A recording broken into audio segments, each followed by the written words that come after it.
Picture चालू करो बे। धन अकाउंट मोदी जी ने खुलवाए तो थैंक यू थोड़ा बोलेंगे उनको। अच्छा, तभी ये पूरा स्ट्रक्चर बन सकता है कि लोग 4% पर मैं आपको एक चीज बताऊं, अभी मजा आएगा ना। अगर नेहरू जी ने IIT नहीं बनाए होते तो आज बिहार में इंजीनियर नहीं होता। आराम से लेने का। हाँ, उस हिसाब से नेहरू जी को धन्यवाद होना चाहिए। अगर भाखड़ा नांगल डैम नहीं बना होता तो आज भारत में ग्रीन रेवोल्यूशन की बात नहीं होती। मैंने आपको कहा जिस दौर में जो लोग रहे उन्होंने अच्छा भी किया और खराब भी किया होगा। वो कुछ मोदी जी ने अच्छा किया है तभी तो लोगों ने उनको जिताया है। और मोदी जी ने कोई एहसान थोड़ी न किया है। कोई भी जो जीत कर गया है वो एहसान थोड़ी न कर रहा है। नंगा करके नहला रहा। आपको जिताकर जनता ने ये काम करने के लिए तो किया है। अगर जनधन के लिए आप उनका धन्यवाद कर रहे हैं तो डिमोनेटाइजेशन के लिए उनको लेकिन आप शिकायत भी कीजिए। अब तुरंत आप पलट के भागिएगा। डिमोनेटाइजेशन पर उनकी शिकायत भी कर लीजिए। मैं भागने वाली पत्रकार, मैं भागने वाली पत्रकार है, तेरे को पता नहीं है लेकिन तू है। कहा ये 35 बात साल से तो आप अब बताइए, बात हो रही बिहार की। आप जनधन के लिए मोदी जी का धन्यवाद कराना चाहते हैं। अरे भाई, जनधन में मोदी जी का क्या है भाई? मोदी जी ने तो पूरे देखिए, मोदी जी ने बिहार के लिए कुछ नहीं, मैं आपको कैमरे पर कह रहा हूं, कुछ नहीं किया, कुछ नहीं किया है 15 साल में।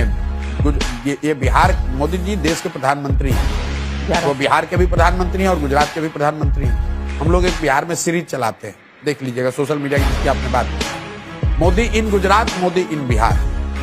मोदी जी जब गुजरात जाते हैं तो भाषण में कहते हैं गिफ्ट सिटी की बात, कच्छ में सौर ऊर्जा के सेंटर की बात, इन्वेस्टमेंट समिट की बात, 75 साल के बाद गुजरात कैसा दिखेगा, कल्चर से एग्रीकल्चर तक गुजरात कैसे विश्व में सबसे आगे होगा।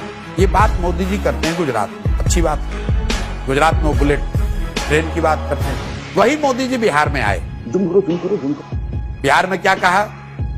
सहरसा से सभी श्रमिक परिवार को सौराष्ट्र महाराष्ट्र जाने के लिए एक नई वंदे भारत ट्रेन दे रहे हैं। इस सज्जन को क्या तकलीफ है भाई? सुरेश प्रभु जी ने एक नई घोषणा की है कि अब सामान्य रेलवे के ट्रेनों में 2 अनारक्षित डब्बे रहेंगे, जिसमें बिहार के लोग लास्ट में भी लटक कर चले जाएंगे। ये मोदी जी के शब्द हैं। इतना छोटा पहले कभी नहीं हुआ होगा। काराकाट में कहा कुशवाहा मेरा परिवार, कुर्मी मेरा परिवार, मुसहर मेरा परिवार। हम लोग ये कह रहे हैं भैया प्रधानमंत्री, सुनिए मेरी बात पूरी सुन लीजिए। हम मोदी जी की शिकायत खाली बता रहे हैं कि मोदी जी गुजरात में बात कर रहे हैं इन्वेस्टमेंट की, पढ़ाई की, तरक्की की, और बिहार में बात कर रहे हैं जात का, 5 किलो अनाज का, ट्रेन का। तो मैं बिहार के अपने लोगों को कहता हूं कि मेरे भाई, मोदी तो एक ही है।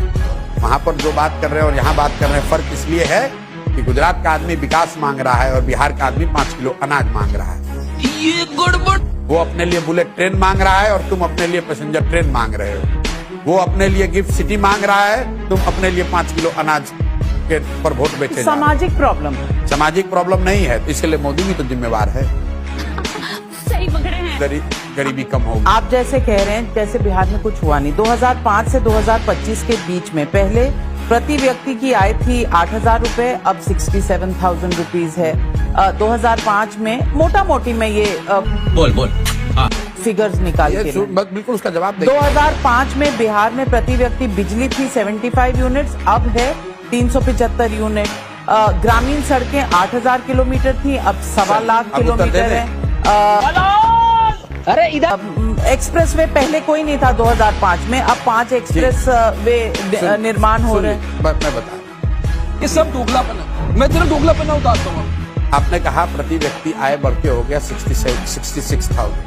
1900 आप 2005 से तुलना कर रही हैं, हम 2090 से गिनवा देते हैं आपको। 90 में जब लालू जी मुख्यमंत्री बने तो बिहार में प्रति व्यक्ति आय के हिसाब से देश का सबसे गरीब और पिछड़ा राज्य था बिहार देश में। 2005 में जो आपने आंकड़े बताए, उस आंकड़े के हिसाब से देश में प्रति व्यक्ति आय के हिसाब से सबसे निचले पायदान पर था बिहार। और आज 66,000 जो आप बता रहे 67,000, अगर उस प्रति व्यक्ति आय को भी लीजिएगा तो भी देश का सबसे गरीब और पिछड़ा राज्य है बिहार। अब अब आप अपने आंकड़े में जरा ये बता दीजिए कि प्रति व्यक्ति आय के हिसाब से बिहार से नीचे कौन राज्य है, बता दीजिए।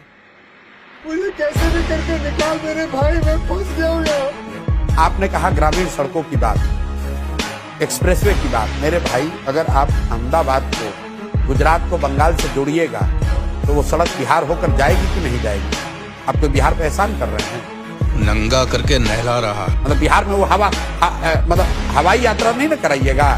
ये बिहार के लिए कोई एक्सप्रेसवे नहीं बना है। एक्सप्रेसवे ईस्ट वेस्ट कॉरिडोर बना, तो वो ईस्ट वेस्ट कॉरिडोर जो बिहार के जिन हिस्सों से पास हुआ वहां नेशनल हाईवे सुधरा।